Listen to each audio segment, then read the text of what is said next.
MTRCB. May verdict na sa It's Showtime. Patuloy pa ring sinusubaybayan ang kaso ng It's Showtime sa MTRCB, na pinagtatalunan pa rin daw ng nasa board ng naturang ahensya. As of press time, ay inaabangan pa rin ang ilalabas nilang pahayag kaugnay sa kaso ng noontime show. Patuloy na iginigiit ni Movie and Television Review and Classification Board Chair Lala Soto Antonio ang pagpuna nito.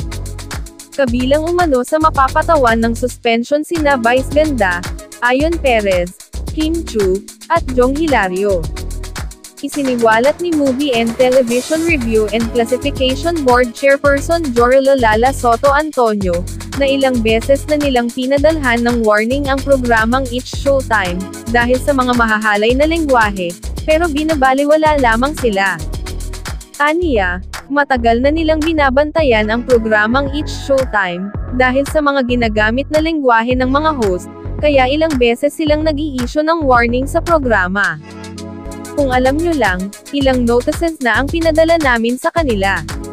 Nakailang warning na rin sila dahil puro sila may violation sa lengguwahe, paulit-ulit po iyon. Samantala, ngayong araw dapat ang kasunod na hearing na kung saan ay isasalang as witness ng programa. Pero dahil sa FIBA Basketball World Match, ini-reset ito ng Marikina Regional Trial Court sa August 31.